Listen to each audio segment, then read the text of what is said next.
So today we're covering one of Love to Dream's leaks once again, the ever-reliable cryptic tweeter who has an accuracy rating of 89%, and he basically gives us a few details on the bigger iMac and how it could exceed 27 inches, but also some clarification on exactly when we can expect these new iMacs to launch. So there is a lot to delve into, and so without further ado, make sure to like and subscribe for the latest Apple news and rumors. And with that being said, let's just tuck in.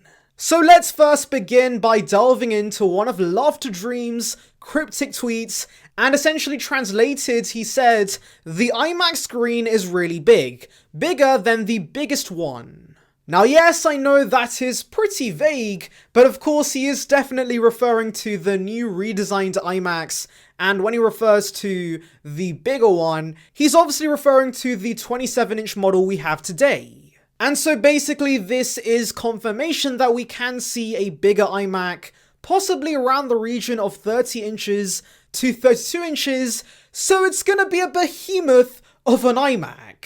Now do note, this actually should be very similar in size to today's model because, of course, if you remove those chunky bezels on today's design, you can easily fit a 32-inch screen in that body. So much like we saw with the iPad Pro and the big redesign in 2018, the actual body should be pretty similar to today's models, but of course, get rid of those gigantic bezels and you get a much larger display. Now this is absolutely fantastic news because up until now we haven't had any confirmation about the bigger iMac. We've only heard about the 24-inch iMac courtesy of Min-Chi Kuo, and so it's nice Love to Dream is now also confirming the size of the bigger iMac too. And of course, having a larger screen is always a great thing on the iMac, especially as a video editor myself. I love having the largest screen possible, and so I'm going to appreciate having the bigger sizes with the redesigned iMacs. Now, the more I think about it, the more this makes sense to me, because of course you might know the Pro Display XDR has a 32-inch screen too, and of course Mark Gurman did say the new iMacs will be heavily based on the Pro Display XDR and the overall design language, and so I'm pretty sure Apple's going to recycle that design for the new iMacs. And so, if you think about it, it makes all the sense in the world for Apple to reuse the 32-inch form factor they have with the Pro Display XDR for the new bigger iMac, and that is nothing to complain about because the Pro Display XDR looks absolutely amazing, and so I'm glad if Apple wants to save a little bit of money and wants to reuse the same design because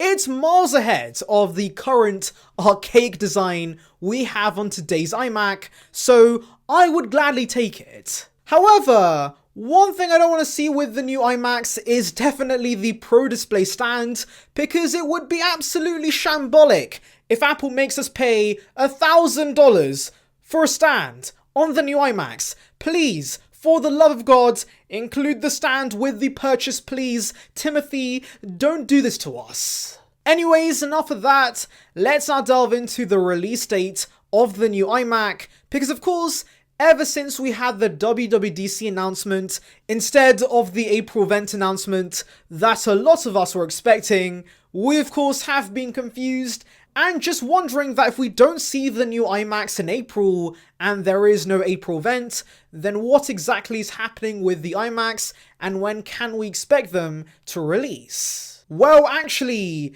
John Prosser revealed something quite interesting on the latest episode of Genius Bar, because he basically said he contacted Mr. Love to Dream regarding one of his previous cryptic tweets that we have covered on the channel, and that is this one, where he says SNCFITM.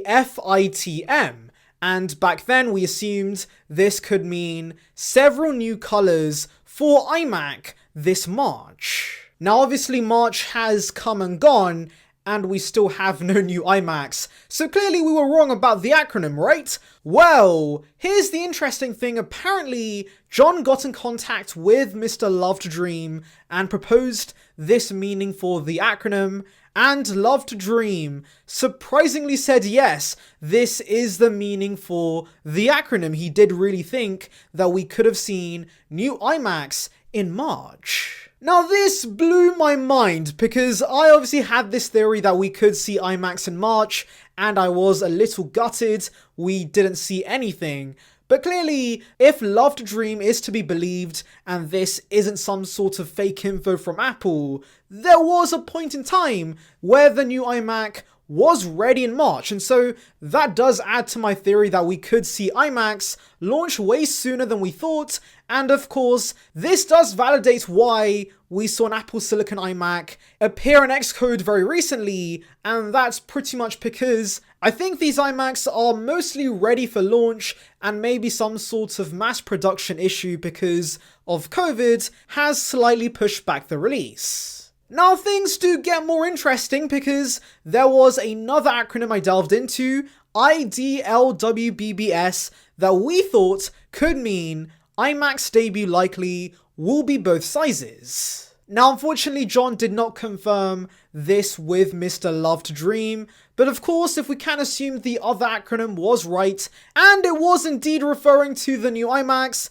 I'm pretty sure this acronym refers to the new iMacs 2, and what's interesting is that, of course it says both sizes will debut soon.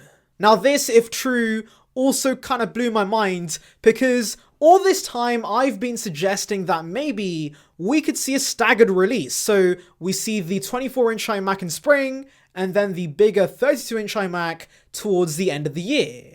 In fact, Mark Gurman, a very credible source, did say that certain iMac models would launch towards the end of the year, and so I assumed the more powerful iMacs that could be coming with an M2 chip are launching in Q4 of this year instead. But again, assuming if this acronym does really mean that both sizes of the iMac were supposedly ready in March, then it does seem pretty plausible that we see both the 24-inch and 32-inch iMac launch in spring, if we do see an April event of course.